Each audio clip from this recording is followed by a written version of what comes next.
love it with some passion. Rubber band and the money that keeps stacking. Got a honey who come with elite fashion. She too fine, I tell her that thing magic. You ain't a hustler, you broke, well that seems tragic. Gotta catch in the fields like deep passes. I tell her plug if it's sticky, then please bag it. I need the best cause I grew up beneath madness. Need a Matt Burgundy Mercy. Jewelry so heavy it might hurt me. Smoking extra kill, that extra seal. Whoa, Buffalo money need extra bills. Till I'm eating so much I got a breakfast deal. What is going on, ladies and gentlemen? It's your boy Jay Spencer King. I got my man Sterls for the girls with me. I got Antoine. He's in and out. I don't know what's going on with his technology at the moment, but we are back. We are live. We are here for the chop up. I know y'all used to Wednesday nights being for the Hump Day Hotline with me and Joe Miller. But y'all know every offseason, Joe kind of takes a break. So what I've decided to do is I've decided to give myself, Sterling, and Antoine some freedom on the weekends and let us party it out on weekends and then work during the week. So the chop up for the offseason will be happening on Wednesday nights. Hump Day will be back. But right now, chop up is on Wednesdays. We got it going. What is going on, Sterling? What's up, Antoine? Hey, how you doing? What's good, man? Man, how y'all been? I feel like it's been a minute. Yeah, it has been a minute. The off season is in full effect. Yeah, and we got the usual suspects in here. We got my man Richard Rush. We got Don in the building. Sarah's here. Not sure who Reptile is, but thank you for joining us. Funny name. And my man Daryl Domes is kicking it with us too. Look, it's I haven't even talked to y'all about the Super Bowl. So let's start off there. Let's start off at the end of the NFL year. Just reactions, thoughts on the game, the halftime show. I don't really want to talk about the halftime show, but thoughts on the game. Let's start with one. I mean, it was a good game until the end. It was kind of anticlimactic at the end, but I think overall it was a really good Super Bowl. Both teams are kind of going back at it. You hate that holding call. Decided the game, but that's just kind of what it is. And, that was the right call, unfortunately. So, I mean, but overall, I thought it was a really good game by two good teams, the two best teams in the league all year long. And, they proved it out there a couple of weeks ago on Sunday. Yeah, I think for me, the reason why I hated the ending of the game is it was a hold. So I'm not going to get on here and say it wasn't a hold or whatever, but they was letting a lot of those calls go for the most part of the game. And I think that's why the defender thought, he even said in an interview, he's like, yeah, I held him. I thought they was going to let that one go, but they called it. So I just feel like, if you're going to call it one way for 3 quarters or 3 quarters and, 9/10 of the last quarter, then you should call it that way throughout the entirety of the game. But, Strohs, how you feel about the game? Yeah, it was a good game, man. Jalen Hurts was impressive. He played a really good game, man. Devontae Smith, hey, that dude cold. Devontae Smith is cold, man.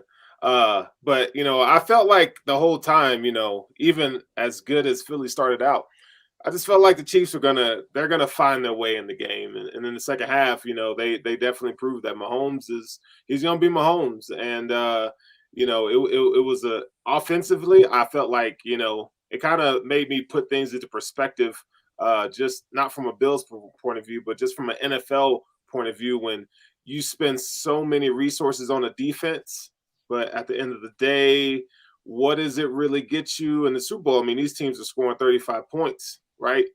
So kind of, for me, it was just kind of, I just kind of had to check what I believed about, high price, high ticket, resource filled, defensive laden squads like the Bills.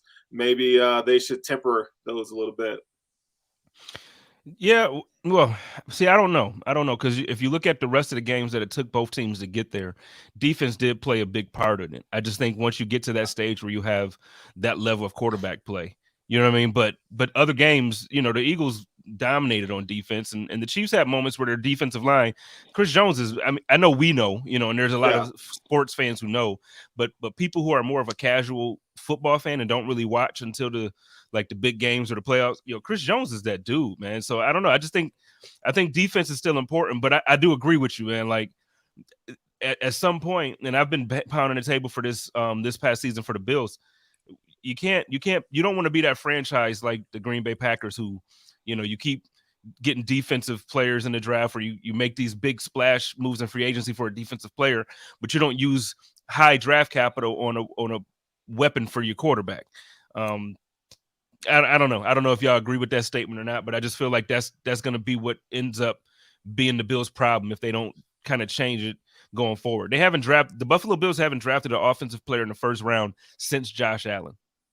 Like think about that. Like when we drafted him, and then, I mean, really, we could say that same year because they drafted Tremaine Edmonds. So really, they took a defensive player in the first round every year. I just, I don't know.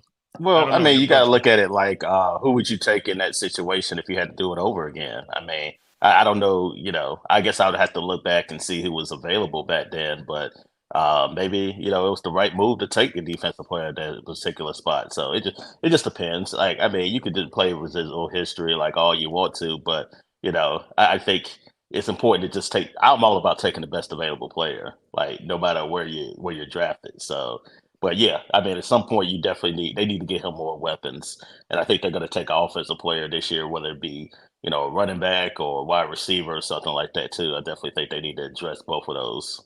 Yeah, they do. But I'll tell you what, I know I just was talking about the first round, but man, the second round, we took Cody Ford over DK Metcalf.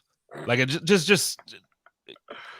I mean, you know what I mean? Like, so I get what you're saying, but I mean, like, I bet if I went back and looked, there's specific things I can look to. Like the year that we took, because we double dipped. We did Greg Rousseau, and then we got Boogie Basham. Like, what have we, like, and then, okay, you talk about that, and it might have been right at the time, but then you expect those guys to show up. You have a playoff game against the Cincinnati Bengals, who has 3 backups on that offensive line starting. And you can't get a sack on Joe Burrow. Like you can't even sniff Joe Burrow. But you got first and second round talent all across that defensive line. Ed Oliver, well, you Greg thought Rousseau, anyway. Well, right, but I'm saying, like, so at some point, that's when Sterling's point comes into play, where it's like, no, maybe we need to switch this up, and instead of investing so heavily in that defense, man, do something to put some points on the board. You can't score 10 points. I'm not going to beat up on. You can't be afraid not to take a defensive player just because it didn't work out the last time. You just still gotta. I still think just taking the best available player on the board is what teams need to do. If you got a need, then just take it. I feel like that's what teams say, but that's not what they do. That's not how they operate. Some teams they do. Usually draft very few. The majority of the league drafts for need. There's few teams. I would say 5. Can you name me 5 teams that actually draft BPA? It's hard to find. I can. You can. We can. But you get what I'm saying? Majority of the teams draft for need, and so I just think there needs to be a philosophy change when it comes to the Bills and how they evaluate the roster. Not every year. And I would love to take best player available. And if Bijan Robinson was there at 27, I'd take him right now at 27. And running back is really not the Bills' need, but I just think they need to really kind of take a look at things and maybe attack it in a different way because it hasn't been working. I feel like Twan wanted to respond to that running back. No, I think it is. I mean, I think it's a need, but we could disagree all you want to. But yeah, I mean, I still think they need to. It may not need to be a need in the first round, but I still think they need to take a running back at some point because you need. Oh, for sure.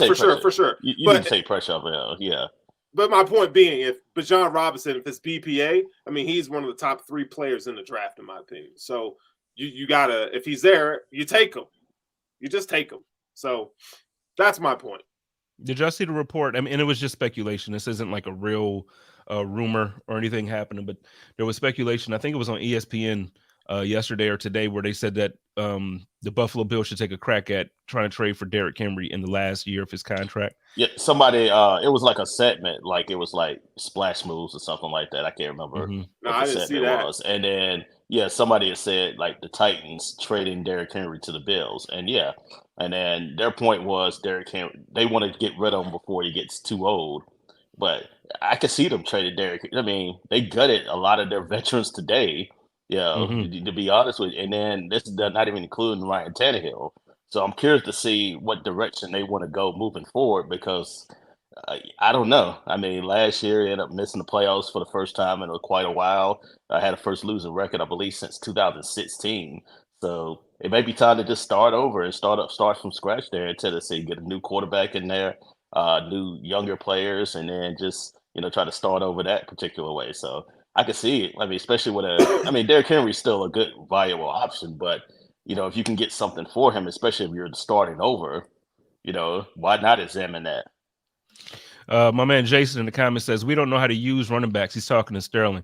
Said it's like a Bills legacy thing all the way back to Thurman, the last true number one back. I kind of disagree with that. Yeah, I feel like I feel like just recently the Buffalo Bills haven't really had a strong run game, just like over the past few years. But I mean, I can name like several great running backs that the Buffalo Bills have.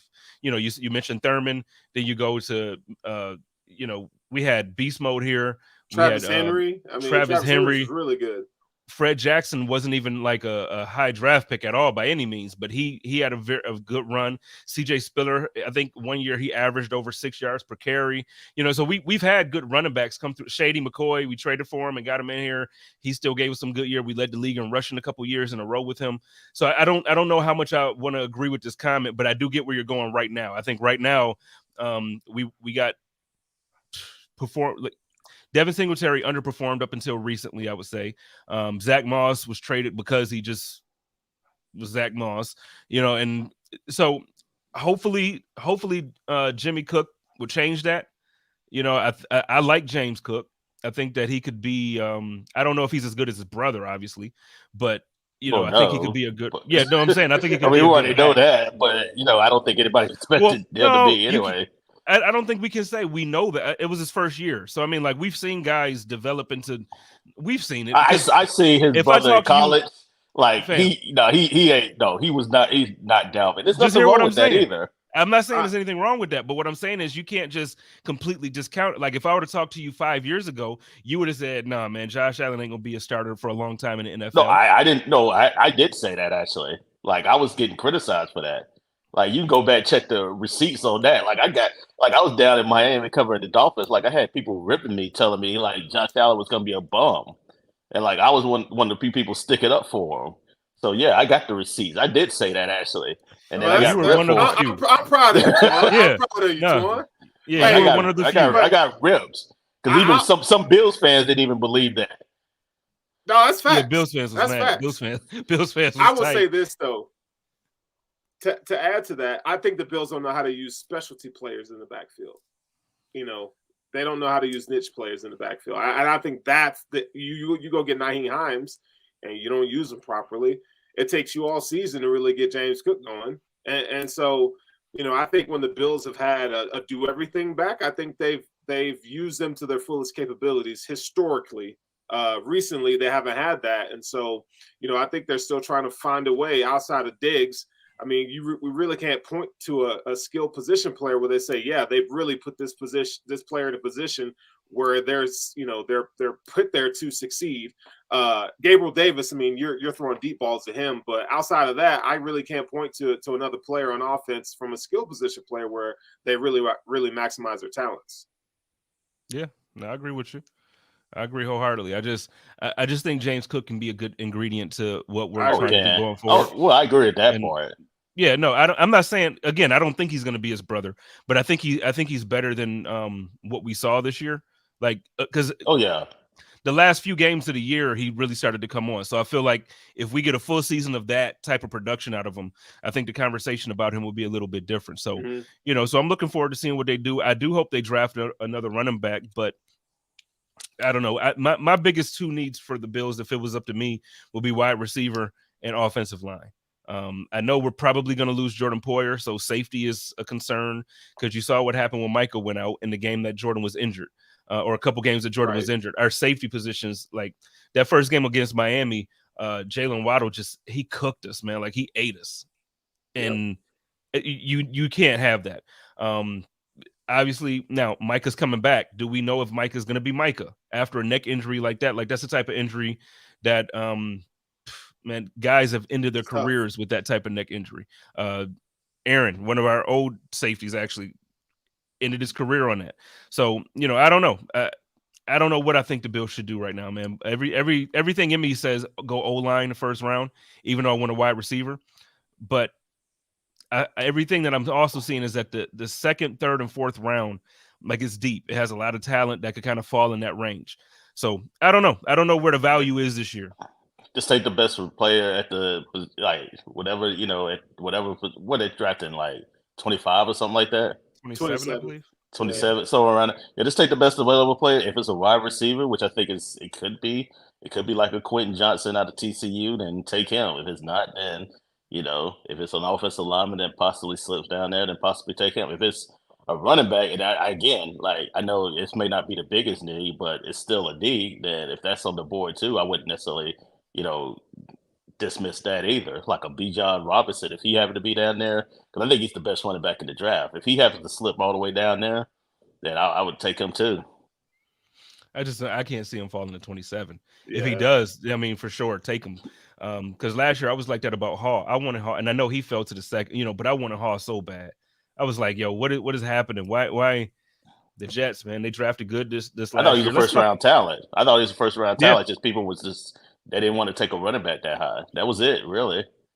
Yeah, Bruce Nolan and that crew likes that conversation. Don't take a running back in the first round. But for me, man, I just think you know what? Let me get your opinion on this, and then we'll move over to the Jets conversation a bit. But I feel like teams value draft picks more than they do players, if that makes sense. So I feel like the way they talk about trading the picks and the way they talk is but then when you look at who they actually took as a player, a lot of times it doesn't equal out to the value of what they're expecting the pick to be worth or something like that. So I feel like when we overvalue draft picks at times. So I don't think we should do like the Rams and trade all our picks away just to get a bowl. But a lot of times, the way we talk about, let's talk about the Bills again. I just talked about Cody Ford. If you look at the Buffalo Bills second round picks throughout Brandon Beane's tenure here, he kind of missed more than he hit in the second round. AJ Epinesa, Boogie Bash. I wouldn't call Boogie a miss, but we'll see. Cody Ford. So we have some misses, but wasn't it the one year where we could? What did D-Hop? I know that was the year we traded for Diggs, but D-Hop went for like a second and a fourth or something like that, right? Yeah. Yep. Yeah. So again, I feel like sometimes we overvalue draft picks, and we're talking about because of that night. It's a big night and it's young, but if you can get a player like that for a number 2 or 3, why not, man? I don't know. And that's why I'm not a GM. Obviously, I look at this probably wrong. I think some teams don't value the draft picks. I think some do. It just depends on where you are, in your process. Obviously, you talked about the Rams. They were going for it, so they're just F them picks. We just gotta go for it, and and it worked out. They get the Super Bowl. Yeah, Tampa Bay. I mean, not necessarily with the picks, but they just when you go get Brady, you're obviously going for it at that point, and then you end up winning the Super Bowl. It just depends on where you are, in your franchise. If you feel like your window is short, then you're gonna definitely go for it. If you feel like you have a long window where you're able to build your team, like the Bills and Kansas City and stuff like that, then yeah, you might decide, you know what, let's develop these players and hopefully they can, contribute down the line for us. All right, well let's pivot a little bit. Let's talk about the Jets. So the Jets have been kind of dominating some of the NFL headlines right now because they're one of the teams that are shopping for a veteran quarterback. And Derek Carr sounds like probably the fit.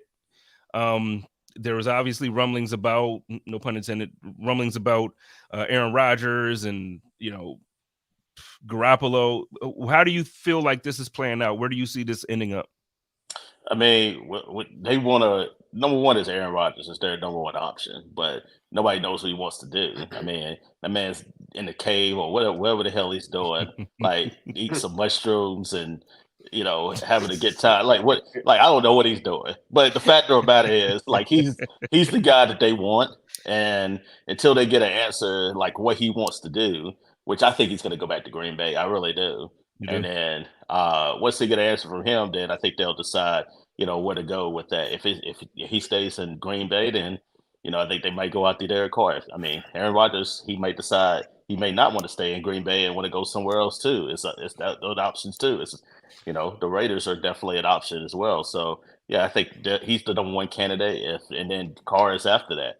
And then Carr wants to look around and see what else is out there. As far as money, I'm sure maybe Tennessee becomes open, if they release Ryan Tannehill. I don't know what Tampa Bay's going to do. It seems like they might start over, but if they don't, then Derek Carr could possibly be an option there. Carolina, obviously another option there. He doesn't have to necessarily worry about playing, in a cold weather city, especially in the wintertime. So those are some short options for Derek Carr too as well. And then if they can't get any of them, Jimmy Garoppolo, if Tannehill gets released, that might be an option. Uh, so yeah, those would be the little bit of options. And then Lamar Jackson is always the wild card in this too, because the Ravens, they're saying all the right things about how they want Lamar Jackson back, but would they give him a non-exclusive tag or an exclusive tag? If they give him a non-exclusive tag, then maybe they just say, you know what, we'll give you 2 first-round picks and we'll pay him, just to take them off your hands. So it's a lot of moving parts still available, still needs to happen for the Jets. But right now, it all starts with Aaron Rodgers, and to see what the dominoes may fall after that. Let me tell you what. Well, Charles, let me say this, and then you got it, man. Yeah. If the Baltimore Ravens are dumb enough to allow Lamar Jackson to leave Baltimore any way possible, I don't care if it's with the non-exclusive tag. I don't care if they trade. First of all, no, you say, listen, go ahead. How difficult is it to get a franchise? Now, I'm a Bills fan, so I know how difficult it is to get a franchise quarterback. Granted, Lamar hasn't won a Super Bowl yet. That's not all that the franchise quarterback is for. They are a winning franchise. He's made the playoffs every year that he's been healthy. He got MVP his second year. All these things. The qualifier, you're not going to find remember the qualifier that you used when What's healthy. The qualifier? He hadn't been healthy. That's the problem. Like, I wouldn't give him a full. Like, here's the thing. Like, if he wants a fully guaranteed contract, would you give it to him? I would not. No, but that's not because he's been injured. I just don't believe in giving fully guaranteed contracts. Like, I think the Cleveland Browns are just insane. So that's my point. Whether it's I'm saying this I wouldn't give Josh Allen a fully guaranteed contract, and you know how much I love my guy Josh. Sterles, go ahead and I might would do that. I might would do that. Yeah, no. I mean, we're talking Lamar Jackson. I have some thoughts on Aaron Rodgers, but I'm not giving Lamar a full contract, fully guaranteed contract. And if I'm the Jets, I'm not trading for Aaron Rodgers. Like, why are you going to trade for a stopgap quarterback for the next 2 years for a guy that you don't even know that wants to play? And because it's like you're paying for the name. So what are you going to give up to get Aaron Rodgers? Like, I would much rather, if I'm a Jets fan, I'd rather go get Derek Carr or really try to go get Lamar Jackson, because you definitely you don't want. I feel like teams get in trouble when they try to get stopgap quarterbacks. If they're not, elite or Hall of Fame level type quarterbacks, I just don't think you should do it. I think, you should always, go draft that guy. Or if you're in a situation like the Ravens where, they may be wanting to part ways with a guy like that, then yeah, but I wouldn't touch Aaron Rodgers if I'm the Jets. They're going to want the kitchen sink. Quentin Williams, Sauce. I mean, they're at least going to want a first, though. They're at least going to want a first round. At least. Here's my thing with it too, and yeah, it kind of goes back to your point, Sterles. It's like, okay, what happens if they do trade for Aaron Rodgers? They're probably right back in the situation next year. Like, he's like, oh well, I don't know if I want to play again, and then you're at his mercy, and then you're like, okay, what do we do? Do we draft the quarterback? Do we not? And then how many years is he going to play? Another 2? I mean, remember the Brett Favre situation? Like, same thing. At the end of his career, they ended up trading him to the Jets, and then he stayed a year. And then he went to Minnesota for a couple of years after that. So, yeah, I think Lamar Jackson should be number 1 option. And then if he's not available, then you can pivot to Derek Carr, or, we'll see if, depending on what the Packers may want to give up, for Aaron Rodgers, a want for Aaron Rodgers, then yeah. But, yeah, I kind of agree with you, because it's not like, Derek Carr is an average to an above average quarterback, but if the defense plays as well as what they did last year for the Jets, then they're a playoff team. Right. That's all they need. They need their playoff team with Derek Carr. Yeah. See, I'm still just, I don't know, man. Every time anybody I talk to, when Lamar Jackson comes up, I would be so disappointed in the Ravens as an organization if they really allowed him to leave that building. Like, you know what I mean? Like, again, like just the regular conversation. Before, I know we're talking about injuries because you want to talk about. Now, I agree with you about the fully guaranteed deal, but you know how difficult it is to really find the guy at quarterback, and they have the guy. So, like, why would you? I don't care what. And this is what I meant when I say people overvalue draft picks. Because then what? They'll get 2 first-round picks and another player for Lamar or something like that, right? Or 2 first rounds, a second round, or whatever. I don't know how the deal will work. But so you mean to tell me you feel that confident that you're going to take 2 guys over the next 2 years in the first round that's going to give you the value or the amount of type of wins that Lamar? And it doesn't have to just be quarterback, but just in general, you're going to bring a player to your organization that provides the same value or more that Lamar Jackson does. I just don't believe that. How you determine the value with the wins, with the it depends on how you determine that value. I mean, you could literally talk about it in any way. Like when he's in, they win. The money that the team generates because of him. You know what I mean? Like he's a hot ticket. I don't know. I just don't feel like it's a. So what if move. Lamar Jackson says, "Well, I'm not going to play for anything other than the guaranteed contract"? Then what I would do is in that case. Well, I would say, okay, I would call this bluff. I would like, okay, we'll tag you, but it's going to be non-exclusive. And then you force somebody else to do your dirty work for you. Then if somebody else wants to give a fully guaranteed contract, God bless them. Like, give us 2 first-round picks or whatever you want to give for them. But I'm not going to do it. Like, I wouldn't just let them walk out the door. But if somebody wants to be dumb and give them a fully guaranteed contract, then, okay, cool. Like, yeah, I'll take the picks in return. But I would, if the Ravens are the organization, which we tend to know who they are, I don't think they're going to do it. I don't think they're going to give him a fully guaranteed contract. And he's really, his injuries have really hindered their progress the last few years. I mean, you look at, the 2021 season. I mean, they were winning their division, and then he ended up getting hurt. I mean, I know it's not necessarily his fault, and then they end up missing the playoffs. And then this year, you can just see like something's off this year with him, Jim Harbaugh, the organization. Like it just seemed like it's some kind of disconnect because he's tweeting out or had these encrypted Instagram messages about how he's feeling. So something is not right there between him and the Ravens. Mm-hmm. Yeah, they're not giving him the bag. I guarantee you, if he wanted to, I'm not questioning his integrity. But he's playing for to protect himself. Oh, I get it. He probably didn't want to come back, knowing that they didn't really value him. And with those things always are kind of questionable. I mean, you got to look at the Dolphins as a prime example and how they kind of flirted with Deshaun Watson, and they really didn't want Tua to be the starting quarterback. That's why we're doing the shuffling with Tua and Fitzpatrick. Well, Brian Flores did, yeah. So part of me is like, okay, well, how much does the owner have to say in this, or the GM? Like, where are they at on the whole thing? Do they really value Lamar Jackson's play style? Because it could be a schematic difference in how they view the player. So, if I'm the Ravens, I try to keep him. I really try to keep him. You drafted him, you developed him, and he's good. Like, keep him. He's one of the most dynamic players in the league when he's on the field. Now, I understand injuries have plagued him the past few years, but I think there's somewhere to be said that you got to meet in the middle somewhere. I don't think he was just too injured not to play. I think he was protecting himself. I agree. Well, and my man Jason here brings up a good point. Well, I don't know if he's being sarcastic or not, but he says Greg Roman is washed was the problem. And now the thing is, I won't say that Greg Roman is washed, but we know the type of offense that Greg Roman puts on the field. And the thing is, you're not protecting Lamar Jackson when you're going to have him run 10, 15 times a game. And I know that's what he's good at. He's elusive. He's speedy. He's all these things that make him great. But the guy can throw too. So, if now with the new pace or the new direction that their new offensive coordinator is going to go in, I don't know. I feel like I don't know. And maybe now I am a Lamar fan, so I might be speaking from a place of it's like, no, this is like if the Bills were going to say, well, no, we're not paying Josh, we'll let him move on if he want.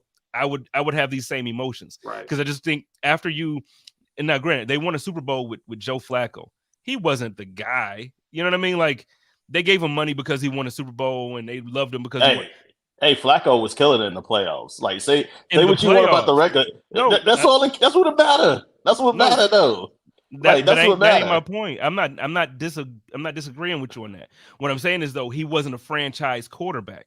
Anybody can get hot at any moment. Like, but he was hot in that playoffs for the time that he was hot. They won the Super Bowl. Yeah. But he wasn't the guy. He wasn't. Flacco was like he was a good 10 to 15, as far as rankings quarterback for his time. Like, he was solid. He wasn't great. He wasn't elite. like as people were saying. But I mean, was He Eli wasn't Manning? good. What about Eli Manning? Was he elite either? No, I didn't think Exactly. Eli was a great quarterback. So I'm saying I Exactly. have the same opinion, but I just feel like now you get a guy that's super talented like Lamar Jackson. And so and the thing is, it's hard to win a Super Bowl, man. Like, it's not like just because you get a franchise guy, you're automatically going to win one. There's teams now with good quarterbacks who still may never win a Super Bowl because Patrick Mahomes is in the league. Like, it's the NBA thing. Like when Jordan was in, like that 6-year or 7-year period, he had the 1 year where, my man Penny knocked him out the playoffs. But other than that, he had that 6-7 year run where it was like people just weren't winning championships because Jordan was in. And that's just, it's just the same thing with Brady. Brady had his time. It was Brady, Manning, all that. You're going to have a franchise guy. Success isn't always measured by a Super Bowl win. So that's why I can't see it. If it happens, man, it's the reason why I'm doing podcasting and not GMing. But I'm telling you, there's no way in the world I would let Lamar Jackson leave my building. Just period. So what would you do in that case where you say he wants a fully guaranteed Dan, and then what you do, just hold him hostage? You're not gonna. Well, that's what I'm saying. Well, that's what I'm saying. You're tagging them, but still, like, are you non-exclusive, exclusive? No, I'm exclusively tagging that dude. So what if he doesn't? What if he doesn't report? Well, he ain't gonna report then. You ain't gonna make. You in the same situation that you're in. Like, you still don't have a quarterback then. I think it goes back, but I think it goes back to the organization. And when you have a quarterback like that, I feel like they didn't do enough to protect him. They didn't get him a wide receiver one, and I think they were limited. You can say that, but they were limited on offense with Greg Roman as offensive coordinator. His passing game design was not very good, but the run game and their offensive line and their blocking was superb. He's great at that. He's always been good at that. And I've been watching Greg Roman since, when he was with the 49ers and with the Bills, and he's from that Harbaugh tree, how they construct their offense. So I'm very familiar with it. But I think when you're talking, I think running quarterbacks will only get you so far, but you're gonna have to develop as a passer. And I think that offense kind of hampers him. And the fact that they really never gave him, outside of Mark Andrews, solid options around him. I think as a quarterback, Aaron Rodgers is one that will tell you that. He's kind of pissed off at the Packers of how they kind of handled the weapons around him. Lamar Jackson might feel the same way too. They put too much on him, and that could be why he's hurt. Well, I mean, to be fair, I agree with you about the offense. Like, it's really has got stagnant, which I think is a part of the issue. But also, if you're a wide receiver, they've tried to get people to come there. But if you're a wide receiver, would you want to go play in that offense? Like, I wouldn't. Hell like, no. your numbers are going to be like lowered, and you want to go play in the offense where you're getting the ball close to 90, 100 catches a year. That's so why you draft make a lot of them. money. Well, they ain't got no choice. Well, they tried that, and then that didn't work either. Well, no, but that's why you get rid of Greg Roman. Rashad Bateman, who else? Hollywood Brown. I think Hollywood is better than what people give him credit for, but that offense sucked. Exactly. And then he comes out here to Arizona, and then you look at don't get me started on Kyler Murray. You know what I'm saying? Like, you know what I mean? Like, you put him out here with Kyler Murray, and they're like, oh, see, Hollywood Brown sucks. Nah, bro. He was throwing to D-Hop and had D-Hop doing acrobatic movements just to catch a 4-yard pass. I don't want to hear nothing about we don't have to talk about Kyler. But the point is, that's why I feel like moving on from Greg Roman will help Lamar in this situation. They just elevated T. Martin to his quarterback's coach. Shout out to T. Martin. I really want that man to get an offensive coordinator gig sooner than later, one of these years coming up. But I'm telling you, man, like Lamar, we'll see what happens. Now, because I don't want him in the AFC East. I damn sure don't want him in the AFC East. I know. Hey, the Bills are going to the Bills already got their hands full with the Jets and the Dolphins. You bring in Lamar Jackson. They've fared well, but I think if you put him with the Jets with the already good running back, an improved offensive line, and them dudes like the Jets are hungry. The Jets are hungry, and I'm telling you, they could make some noise with Lamar Jackson. They could win the AFC East. I ain't gonna cap. They could win the AFC East with a guy like Lamar Jackson at the helm. Let's be real. They got the defense for it. If their defense plays as well as what it did last year, then yeah, absolutely. It's Sauce already not the best cornerback in the league. He's one of them. He's top 4. He's top 3 or 4. Man, I've been watching film all 22. He's top 3 or 4, us, definitely. and it's like, damn, he's good. Like he is refined. Like yeah, him and Surtain, man, they are. both of them are really young. Yeah, Both of those two might be the best in the league for me. Yeah, it's hard to say. It's hard to put anybody above those two right now for me. Yeah, those would be the top 2 for me, like him and Surtain, the way they play.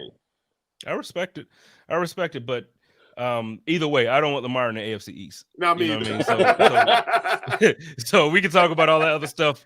I don't want Lamar over here. But so let's pivot to the Dolphins a little bit. Because you're right. We talked about the Bills. We talked about the Jets. First of all, are the Patriots becoming like the forgotten team of the AFC East now? Like, are they the irrelevant team? Not being funny when I say that. Like, that's a real question. Yeah. I agree. They're the only team with a white quarterback. Well, outside of the Bills. I was gonna say Josh is. Josh is one of us. Josh is one of us. Well, the Jets really don't have a quarterback right now, but yeah. But I mean, they got an interesting offseason. I mean, they do have cap room, but they did Bill O'Brien getting him back. I think that's really big for them compared to having Matt Patricia and Joe Judge calling the plays. Like, that was just a complete disaster. Like, obviously that didn't work. But getting Bill O'Brien there, he did well his first regime there with the Patriots. That might help too. They just got to get some skill. They got to get him some skill position players. They got to get Mac Jones some players around him.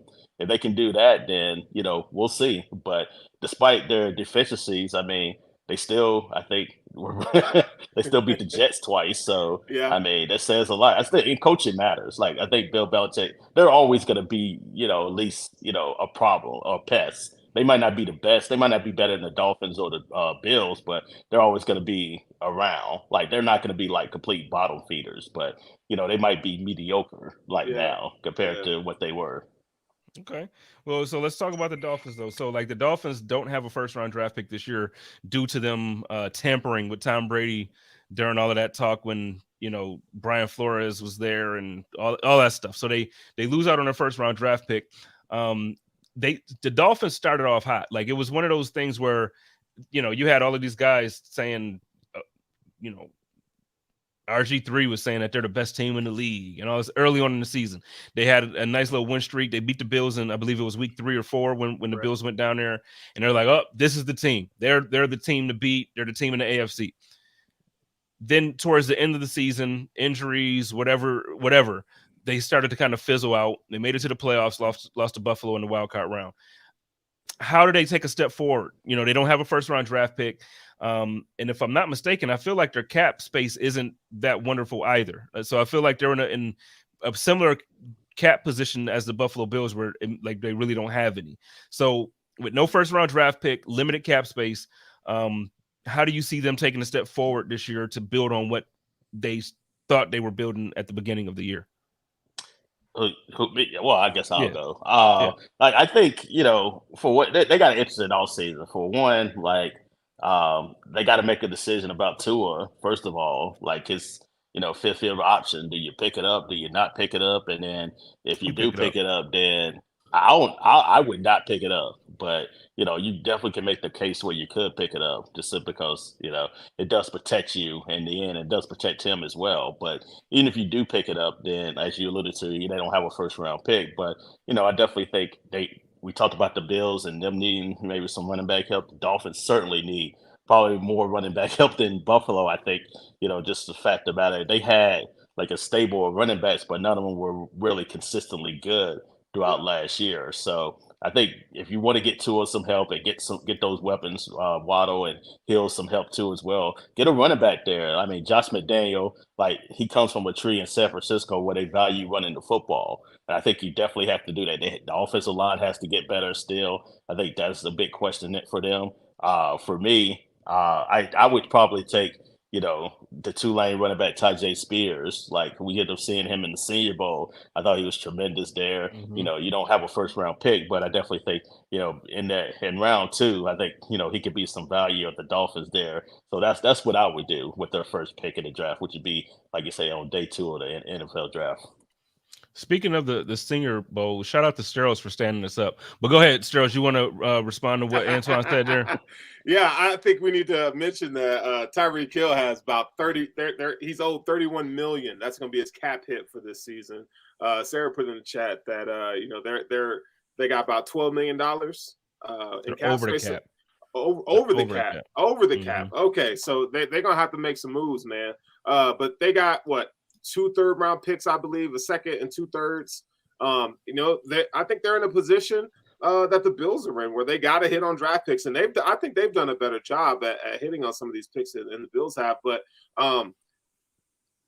man, when you're paying a wide receiver $31 million a season, that's some big time capital.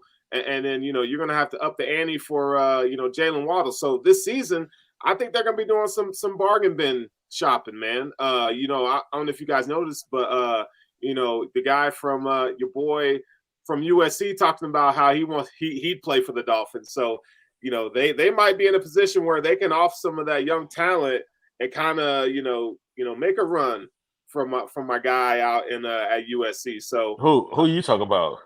Who you think I'm talking about? I have no idea, actually. Are you serious? You talk about I know you talking about not this draft, but he's coming out next year. Oh, Caleb Williams. They don't have a number 1 draft pick next year. They would have. Well, yeah, they do. Yeah, they do. But they traded it for Chubb. Didn't they trade it for Chubb? No, they traded the one this year. Yeah. This year they had 2 first-round picks. Oh, they had 2 first-round picks. They had San Francisco and then their own, and then they traded 1 for Chubb, and then 1 got taken away from them. So they may have to, like Javon Holland, or they may have to parlay some picks. I'm saying if they want to go get him, that I think they should. You go out to go up pretty high. Like you might have to be close to bottoming it out, like just to get there. Because I mean, what they're gonna do? What they're gonna do? Go up from like 20 to like number 1? Like that would take a lot of draft capital in order to do it. And I think that how desperate and hungry they've been for that franchise answer. I think they're in the position. I think they're considering it. I think they're because they don't know what they're going to have at Tua. They don't know. I think I have a hard time. I have a hard time believing like a team like Tampa Bay or Tennessee, as we talked about, if they get the number 1 pick, you think they gonna trade that away for Drake May's gonna be there. There's already 3 quarterbacks that I believe that are gonna be pretty good. That already. I agree. But I just feel like, and I'm sorry to cut you off here. I just feel like Tua. I know we look at him a certain way, but I'm telling you, he was looking like an MVP this past season. In that system, he was looking like an MVP. His problem is his concussions and his health. Like the same thing we're talking about Lamar, not Lamar with concussions, but it's just health. They're 100% gonna pick up that 5th-year option. They're gonna try to extend that dude. He's gonna be the quarterback there for a few years. I don't know about that. Tua, in my opinion, he's limited. He's a limited quarterback. I think they'd be crazy not to be looking at these other guys next year. I could see them picking up the 5th-year option, but extending him, like what? Like why would you do that when like this man is he is not showing the ability to stay healthy? Who they gonna get? They're not going to lose it. Listen, they're not going to lose enough games. I just got done talking about them not being able to get the number 1 draft pick. They're not going to lose enough games this season coming up with that. They got too much talent. Even you could put me at quarterback, and with Jalen Waddle and Tyreek Hill, they're still going to win. Exactly. So here's the thing. My answer to that that's what I'm saying. Here's my answer to that. The Chiefs traded up for Patrick Mahomes when they had Alex Smith and they were making the playoffs. So. Like, keep in mind, you don't have to be like in the top 10 to get a franchise quarterback. The Chiefs got one like in the team, like 12, 13, wherever they picked that. And then look 10. At them. It was the Bills pick. I think it was 10. But 10? Okay, whatever. But the thing is, too, what we're saying with this, like when you look at, you're talking about Alex Smith, it's a completely different situation, man. Like he wasn't like the youngest dude in the league no more. You know what I mean? Like it was time. Like they knew they were going to have to start transitioning from him. So but they were still making the playoffs. They were still making the play. They were still like a viable option. Like they had the year when they traded him, they had like a 1st-round bye. I mean, they got bounced out by the Steelers, like in the divisional round, but still, I mean, they knew it was a ceiling with him. So yeah, you're right on that. I'm just saying. So we'll see. I just feel like this past year we saw a game and we saw numbers from Tua that we haven't seen throughout the rest of his NFL career. So like now I feel like they have some type of confidence. And I'm gonna talk to some Dolphins fans. I'm gonna try to get some Dolphins fans on at some point. Well, no, I mean some people that got some sense. I know a lot of them don't. But I'm saying, shout out to all my Dolphins fans. Can we get some logical Dolphin fans? Like, can you talk? I mean, I know some too, but you have to be careful with that. Well, I just feel like, they have us confidence now with Mike McDaniels on there. Is like, okay, look, if we can protect our guy, if we can keep him kind of healthy, like this offense is going to move. He can put the ball where it needs to be for Tyreek Hill and Jalen Waddle. They're, and then they're going to get a running back. They're going to get a running game. Yeah. So I just feel like they have a confidence down there. Like, no, Tua can do it. We just got to keep him healthy. So I don't know. I feel like they're going to try to protect him. I feel like offensive line is going to be their thing. They're going to bolster that offensive lineup. I think they're going to get a good running back, try to have a good running game to take some of the pressure off of Tua. And I don't know. Maybe I'm wrong. I could probably be wrong about Lamar Jackson and Tua. Yeah, I keep in mind, like I still have ties down there. Like this is going to be a critical year for him. Like he has to stay healthy. If he cannot stay healthy in this year, like they're gonna look to move on. Like they really are. So he needs to remain healthy. Like for the most part, even if he plays like 15 games, if he can do that, then I think they'll be willing to commit to him long term. Anything below that, then another concussion or two, then I think they could possibly move on. Yeah, I don't think we know if Tua wants to play. I think he does. He does. Like I think for everything that I know, like he wants to continue playing. But we'll see hopefully he can stay healthy. Like I hope he does. I really do. Like I enjoy watching him play. So you don't want to see anybody go down like that, like the way that he did last year. All right. Well, so let's no, real quick before we pivot off of them, because there is one more topic I want to touch on and get your opinions on. But so with no first round draft pick, what direction do you think they go in the draft? I know Sterling said they have to hit. They're kind of like the Bills where they have to hit on the draft this year. But what are you guys thinking? I think they need to go look at offensive line, man. Yes. They really have some holes on that offensive line. Maybe look at guard. There's some good guards in this draft that they can find in the second, third round. Remember, they got 2 first-round picks. I think, the top tackles are going to be gone in round 1, but I think there's going to be some solid contributors there. So if I'm the Dolphins, your defense is set, right? So if you want to go, offensive guard round 2, offensive tackle round 3, and a running back for your other third round pick, I think that's what they should do. But they got to hit whatever they decide to do.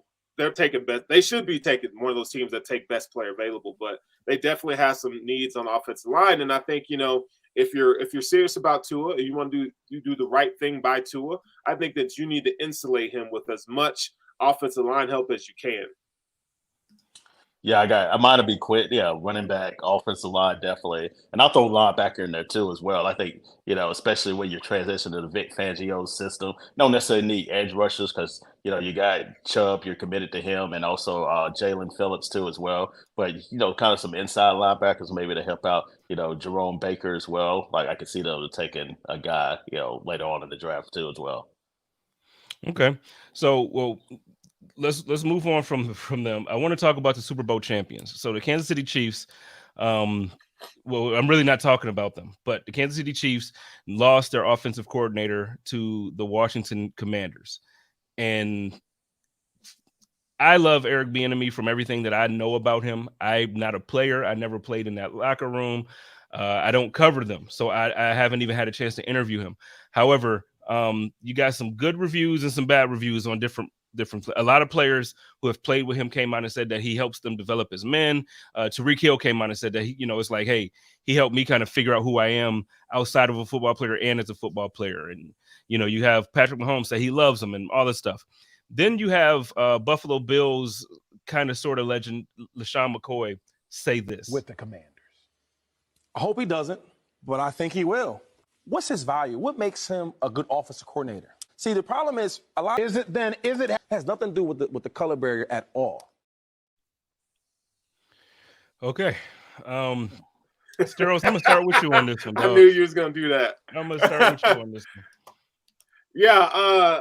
First of all, like I always respect Shady because he's a straight shooter, but I think I think so we could take some of what he said at face value, like the insight that he has and so forth. But we got to remember, before the Bills hired Brandon Beane, Sean McCoy was hollering about Brett Veach because he's a Philadelphia guy.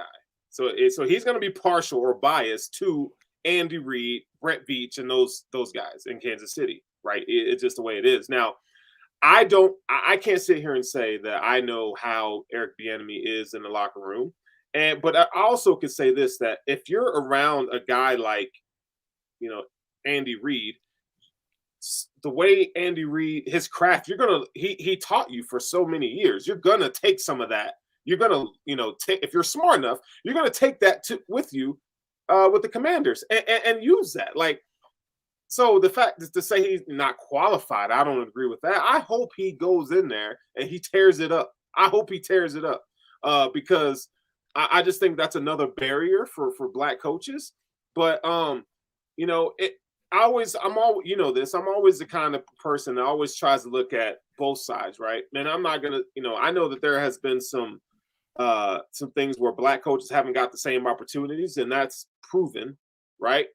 But I want to see him develop his skill even more. So I hope he watches that, and when he goes to to the Commanders, he's like, you know what, I'm gonna show all y'all wrong. And I hope he kills it. I hope they really put the resources around him to be successful. Right now, they got a lot of holes. So for them, I think he's going to get some unfair criticism if they don't perform with Sam Howell at quarterback. So I want him to succeed. I like Eric Bieniemy. Just from what I've seen and what I know, I like him. Hell, I wish he was the head coach. He would have been the head coach at Colorado. Now, I love Dion too now, but before that, I wanted Eric Bieniemy to come coach the Buffs. So that's my 2 cents on it. Where you at with it, Twan? Look, I mean, I understand he's been in the locker room and things of that nature too. And for him to say it has nothing to do with race. And I wrote about this. You can check it out. Like, it's on pinned to my Twitter account. Like, I think it's, short-sighted simply because the 2 guys that preceded him as the offensive coordinator, and Doug Peterson and also Matt Nagy, did the same thing he did. And guess what? They got head coaching opportunities. Mm-hmm. I mean, you had Joe Judge, like he was the special teams coordinator of the Patriots, and get a head coaching job. And we see how disastrous that was. Mm-hmm. So you can't mean to tell me that Eric Bieniemy cannot get a head coaching job somewhere. Like, at least give him an opportunity. Yeah. Like, especially with one of these teams around here. So race has a lot to do with it. Like, a lot of people sit here and say, well, it may not, but a lot of the owners hire people that either recommend it to them or they feel comfortable with. And I get, the history, some of the, the concern there with Eric Bieniemy when he was in Colorado and things of that nature too. And I also detailed this in the article, but it's also been other coaches around the league that have gotten second chances too. And also coaches been arrested, got in trouble, and they still gotten coaching opportunities. So yeah, every time it seems like we as black people at times we have to do the extra. We have to go the extra mile. Like, we have to be nearly perfect to get a certain position, whether it be a head coaching job in the NFL or any position like in life at times. Like, we can't have any kind of blemish on our record, where somebody, a white counterpart at times, they could have, problems or, transgressions on their record, and they still get the same opportunities, or they get better opportunities. So I think I just wanted to be consistent. That's all I want. Like, it's, if Eric Bieniemy, had gotten, like, if he's a bad head coach, he's a bad head coach. Like, he sucks as a head coach. Like, I would like to see it. But the fact that we have not been able to see that, and him to have 17 head coaching interviews and not get one, that says a lot to me. And you can't say it's because, well, he's had problems in the past, because if that was the case, then they shouldn't have interviewed him in the first place. Yeah, and what problems did he have? That's what I'm trying to figure out. In Colorado, it was a situation where about underage, like a transgression, like Like it was a lot. It's a lot. But it was like he was an assistant running back coach at Colorado. This was like 20 years ago. And then he had got banned from the school for a little bit and things of that nature. But again, he has really turned his career around to the point where he's gotten an opportunity with the Chiefs and became the offensive coordinator. And then now people just, he's near a point where he's trying to get these head coaching jobs, and then people are ready to throw these type of things in their face. Yeah. Yeah. John Herring says, I'd like to know which part they disagreed with. I mean, it's a pretty yes or no answer. If I'm guessing he's saying Bieniemy here had nothing to do with the passing game, then it was all Andy Reid. Well, here's the thing. I'm sure the play designs were Andy Reid. Like he's been a great offensive mind since Andy Reid has been a coach, but they disagreed with how LaShawn McCoy talked about his character. Andy Reid came out this season, and I believe last season as well during the offseason, and said, no, Eric Bieniemy is the one calling the plays. He didn't say he designed them. He did say that he's calling the plays on the sideline. They come up with the script together. They come up with the game plan together. So I don't know. But to your point, one of the things that gets me upset about it is basically what you said, Antoine, is how, okay, if we're going to say that his past, he has a history of things that disqualifies him from this type of position, then okay, well, let's go through the league, and anybody who's been arrested, anybody who's had a DUI, anybody who's had an assault on their any coach, assistant coach, coordinator, anything, if they have that on their resume, get rid of them. Then the other part that kills me is when they say, well, he interviews bad. I think that I hate that even more than them saying it about his past. Because the thing is, it's a fact that he does have a past. Like, I completely understand. Like, so there are certain positions that you're disqualified for in general. If you commit a felony, you can't run for certain offices. You get what I'm saying? So I understand. I know this is the NFL is different. What I'm saying is I can understand if that was the only discussion. What I'm saying is when they take that and then they say, and he doesn't interview well. And then you have a player like LaShawn McCoy coming out saying, well, it's not at all about him being black. And then they say, and he interviews bad. And it's like they just keep piling on things. The goalposts. They keep extending the goalposts. They keep moving it. They just keep moving it back and back and back. And it's like, wait a minute. This dude has led. Now, if you don't want to believe what Andy Reid has said, well, no, he calls the plays. That's on you. If you don't want to believe that Patrick Mahomes saying, no, this guy is super important to the way I've developed as a quarterback, that's on you. But you have guys coming out co-signing this guy. And then, like you mentioned, 17 interviews, and he didn't get one. Yeah, Something. And he's helped. I mean, I understand he may not be the primary play caller, but he's helped orchestrate an offense that's finished top 5 in the league for 5 straight years. And help, whatever credit you want to give him with Patrick. Well, he's worked with Patrick Mahomes and worked with that offense. Again, like it's been guys that have done less have gotten head coaching opportunities in this league. Yo, why can't he get it? Please tell me what Matt Patricia has done. Please tell me what Mike McDaniels has done. Well, I mean, it's kind of the same thing. Like he wasn't necessarily the primary play caller either, although he did call plays from time to time, but he helped orchestrate, in games and schematics and things like that. Same thing. So we'll get on out of here on that. We just hit the hour mark. I try not to keep it too long yeah. So ladies and gentlemen, every week now for the off season, we may miss a week here or there just because it's about to be summertime. It's about to be nice. We want everybody to spend some time with their families. But for the most part, Wednesday evenings, you'll see the chop up.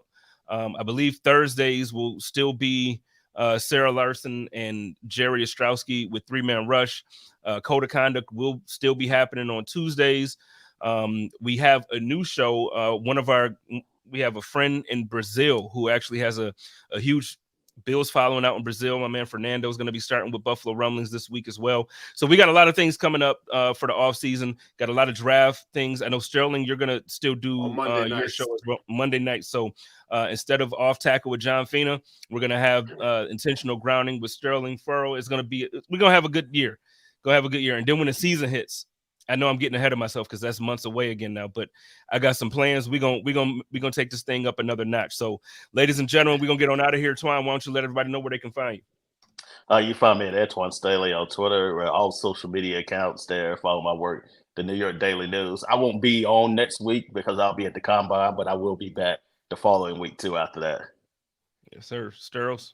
Yeah, Monday night, Intentional Grounders, baby. And Twan, you're going to have to send us some vids, man. We want all the information next week. Well, I'll be there. Like, I'll get as much as you need. Just let me know what you need from me. Anything Bills related, that's what I want to know. Well, I'll be there. I see. I'm Bills related, but I want to know about the Jets. I want to know about my AFC East rivals. So I'm gonna have questions for you, no doubt. So well, I'll be all around that. All right. So, and y'all know how I do it over here. It's your boy Jay Spence the King. Y'all love each other, take care of each other, and live in peace. And as always, stay positive. Test negative. Go Bills.